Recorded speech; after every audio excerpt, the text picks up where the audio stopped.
सिर मुकुट कुंडल तिलक चारु उदार अंग विभूषणम् नवकंजलोचन पंचमुख कर पंचपदकं दारुणम्।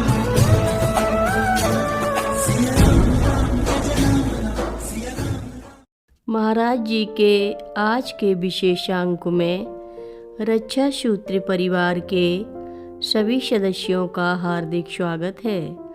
बाबा जी के भक्तों को राम राम। ऐसे ही एक दिन एक भक्त तड़के ही आश्रम में पहुँचे और शीघ्र ही माँ के दर्शनों की प्रार्थना करने लगे। अभी बहुत ही जल्दी थी, परंतु माँ बिना समय गंवाए दर्शन कक्ष में आ गई। उन्होंने माँ को बताया कि कुछ दिनों से वह पेट के दोनों तरफ असहनीय पीड़ा से ग्रस्त थे।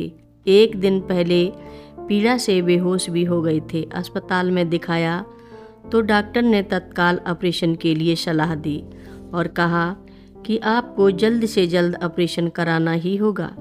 लेकिन वह अस्पताल छोड़कर माँ के आशीर्वाद के लिए कैंची धाम आ गए। उनकी बात सुनकर डॉक्टर की सलाह न मानने के लिए माँ ने अप्रसन्नता भी प्रकट की। फिर माँ ने मेरी ओर देखा और बोली, अश्वनी को क्रोडाई के झोले से एक लाल गोली दे दे और एक ताकत की भी गोली दे देना।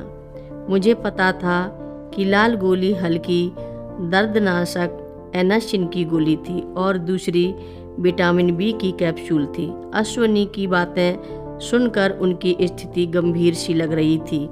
मुझे समझ में नहीं आ रहा था कि एनासिन और बीकासूल इस गंभीर कष्ट में क्या असर करेंगे। तभी माँ ने फिर कहा, जा गोली ले आओ और साथ में एक गिलास पानी भी ले आना। मैंने वैसा ही किया। माँ ने दोनों गोलियाँ अपने हाथ में ले ली और कुछ देर उन्हें इधर उधर करके अश्वनी को दे दी। जैसे ही उन्होंने गोली खाई, माँ ने उन्हें घर लौटने की आज्ञा दे दी। अश्वनी सीधे घर चले आए और फिर उन्हें अस्पताल जाने की आवश्यकता नहीं पड़ी। ईबे फाउंडेशन के पहले अध्यक्ष जेफ इस्कॉल एक दिन अपराह्न में कैंची धाम पहुँचे। उनके साथ महाराज जी के भक्त लैरी ब्रिलियंट भी थे। लैरी एक महामारी वैज्ञानिक थे जिन्होंने महाराज जी की आज्ञा से भारत में महामारी के उन्मूलन में महत्वपूर्ण भूमिका निभाई थी। हमें उनके आने की कोई सूचना नहीं थी और न ही विश्व में उनकी ख्याति का हमें कोई भान था। शाम को माँ ने उन्हें गलीचे वाले कमरे में बुलाया। दोनों माँ भी अपनी स्वाभाविक सरलता के साथ काले कम्बल पर बैठ गईं। मुझे अनुवाद के लिए बुलाया गया। लैरी ने जेफ इस्कॉल का परिचय माँ से कराया। जब लैरी श्री महाराज जी के साथ के अपने अनुभव बता रहे थे, तब दोनों माँ महाराज जी की विदेशी भक्तों के साथ की लीलाओं को सुनकर बहुत प्रसन्न हो रही थीं। लैरी ने खेद प्रकट किया कि वह उन दिनों माँ के दर्शन नहीं कर पाए थे।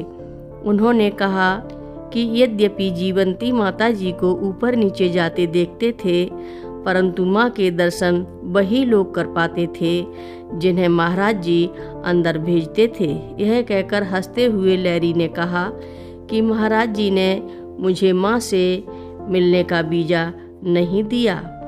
जेफ और लैरी अगली सुबह पुनः माँ के दर्शन के लिए आए। लैरी ने माँ से जेफ को महाराज जी की कुटी के दर्शन कराने की अनुमति मांगी। माँ ने मुझसे दोनों को अंदर ले जाने को कहा। कुटिया में जाकर लैरी को पुरानी यादों ने घेर लिया और वह जेफ को महाराज जी की कुर्सी के पास ले जाकर बताने लगे कि वह महाराज जी से यहीं पर मिला करते थे। फिर दोनों कुटिया के अंदर जाकर कुछ देर के लिए महाराज जी के तख्त पर हाथ रखकर ध्यान में बैठ गए। जब वह कुटिया से बाहर आए तो बरामदे के दूसरी तरफ से माँ भी वहाँ आ गईं। अनायास ही माँ ने प्रांगण से एक पत्थर उठाया और जेफ को दिया। पत्थर हाथ में लेते ही वह भाव विभोर हो गए। यह देखकर लैरी ने उसकी पीठ सहलाई और उसकी भावुकता का कारण पूछा। जेफ ने बताया कि कुछ समय पहले जब वह अफगानिस्तान में थे, वहाँ उनकी भेंट एक भविष्यवक्ता से हुई थी, जिसने उन्हें बताया था और भविष्यवाणी की थी कि जब कभी यात्रा में एक सफ़ेद पत्थर की प्राप्ति होगी, वह स्थान उनकी जीवन यात्रा का सर्वोच्च शिखर होगा। श्री माँ ने जेफ को सफ़ेद रंग का ही पत्थर दिया था। ये पत्थर वही था जो भविष्यवक्ता ने भविष्यवाणी की थी। कथा लंबी है, आगे की कथा सभी भक्तों को अगले भाग में सुनाएंगे। महाराज जी की कथाएं सुनने के लिए रक्षा सूत्र चैनल को सब्सक्राइब करें, शेयर करें और लाइक करें। घंटी बजाना ना भूलें। कमेंट बॉक्स में लिख भेजें, जय नीव करोरी बाबा जी महाराज।